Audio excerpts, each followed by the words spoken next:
All right, Nick, let's talk about the Oregon Ducks, the number one team in all of college football. Oregon Ducks, people say sometimes they're not getting enough credit, so I'm giving them the credit right now. But Oregon, I think they're giving somebody else more credit than a lot of other people in the media are, and I think it is a really smart move what they're doing here. I'm Andrew, and this is Saturday Morning Inspection.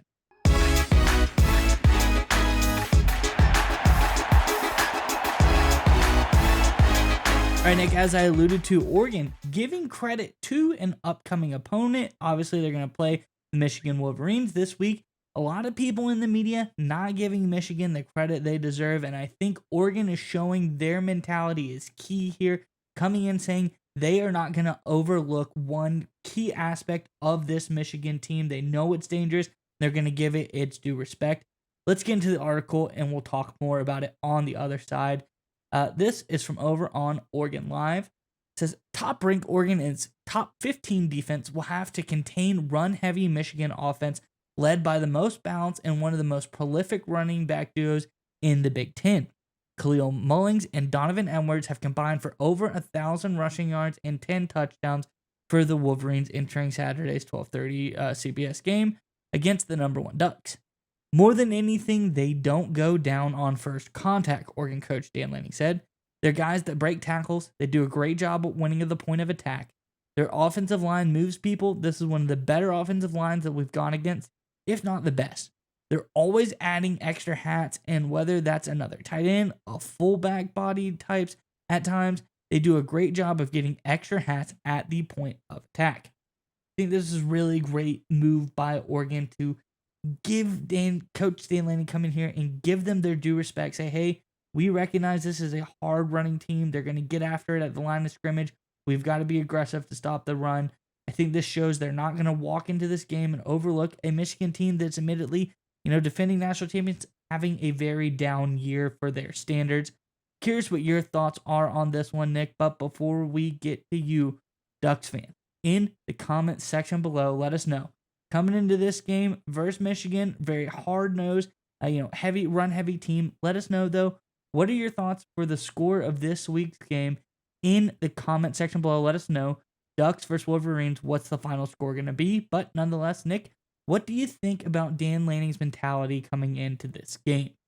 It's absolutely perfect because anytime you're going through a long season, it's always hard, no matter how serious of a program you are, which Oregon obviously is, to maintain your mentality when you're dealing with college age kids, trying to make sure you get through a tough conference schedule and prepare for a postseason. Look, I played college football, small time, Division One, AA, FCS kind of stuff. And I tell you what, by this time of the year, late October, early November, you start to get fatigued. You start to get worn out. Remember, you've been doing summer workouts. You went through training camp. You went through obviously some of the preseason before week one, then week one, week two, week three, and it just wears on you. You just get worn down. It gets monotonous, and it's easy to lose focus, especially when you're going up against a team that on paper is having a very disappointing season, but they are still talented enough to beat you, right? Because if you look at the Oregon Ducks program right now, if just looking at the matchup situational on paper, like I said, Oregon should beat Michigan handily. But Michigan, they're still a blue blood. They still got a lot of talent. And most importantly, they still got a quality running game, which could just really slow the game down and turn it into a slugfest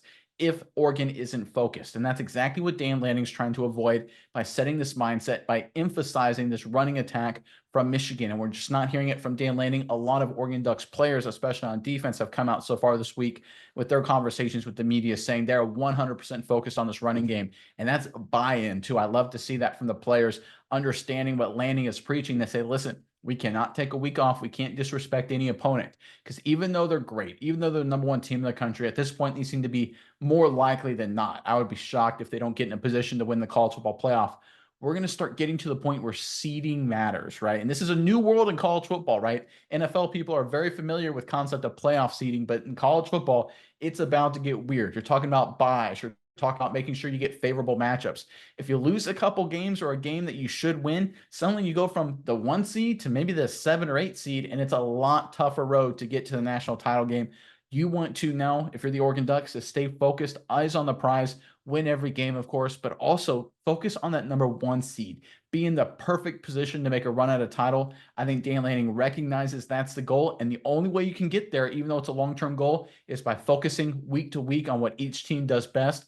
That's what he's doing here. They're not overlooking Michigan. I think it's a great strategy, a smart move, and I think it'll really help them. Not just win this game, but this mentality should help them the rest of the year. Yeah, Nick, and I think there's one thing here for the Ducks that could be really good. Just, we're at the end of the season, last 4 games of the season for the Ducks. I think they're coming into this with the mentality, like you said, but I have a little bit different thought on it.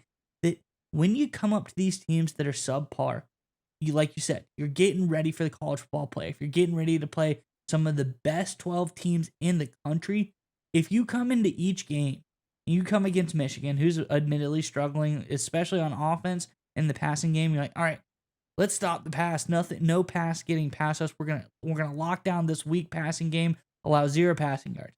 Not that hard. But if you're Dan Lanning and you come in and say, hey, what are the strengths of this Michigan team? Okay, they can run the football really good. Let's have a concerted mindset to go out here and stop their best thing, their running game.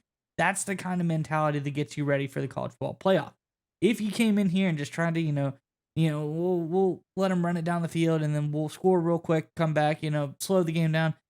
That's fine, and you can do that pretty easily. But if you come in here with this concerted effort to Michigan's the best at the line of scrimmage, and they're also the best at running the ball, let's attack the line of scrimmage. Let's go up against and battle this really great offensive line. Let's try to shut down the running game.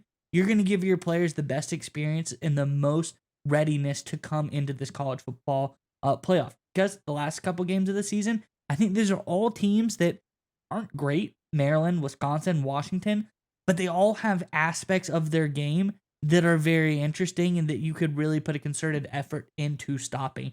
So I think this is a really great mentality by Dan Lanning in multiple ways to get this team ready to go into the college football playoff so they don't come in flat-footed, especially if they get some sort of bye early on. You really want them to be ready, ripping to go. And I think the way this team's been playing this year, they're going to surprise a lot of people. Because not only is the offense good, Dylan Gabriel and this team has been really fantastic. The defense is good. And if they hone their skills these last 4 games, they're going to be out of this world.